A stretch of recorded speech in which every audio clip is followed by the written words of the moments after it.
Natural disaster of huge proportions. The death toll stands at 3 going into the night after widespread flooding.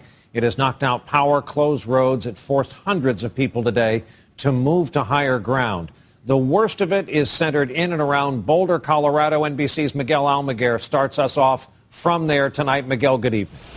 Brian, good evening. We have had steady, if not pounding rain all day long in Boulder. That is not a river behind me, it's a road. The National Guard has been called in after lives were lost. This entire region in a state of emergency.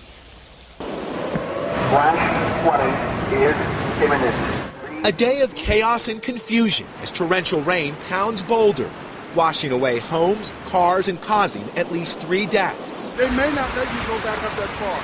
With thousands forced to evacuate, many were trapped by washed-out roads. It started overnight with little warning. Gary Chambers and his wife were about to abandon their home when they heard a thunderous noise. Loud crashing sound. It was just the boulders coming down the hill, the deck getting tore off the house. I don't know what all it was, but it sounded very destructive. Dive teams were called in to perform rescue.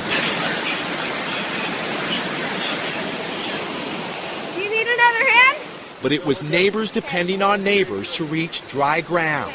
Something we have never seen here before. This is what Paul Talbot saw outside his front door. We're from New England. You know, we've been through some of the worst blizzards, rainstorms. He's ridden out hurricanes before, but this was different. I've never seen rain like this come down for so many days, just nonstop. With part of the University of Colorado campus underwater, hundreds of students were ordered to higher ground. We are pleading with students and people on this campus to stay indoors. 2 earth dams were breached, sending a new wall of water downstream.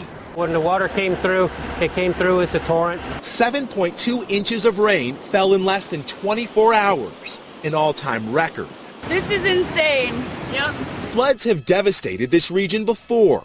In 1976, the Big Thompson flood killed 145 and cost $40 million in damages. From behind his camera, Paul Sterling watched the water rise, then pour into his home.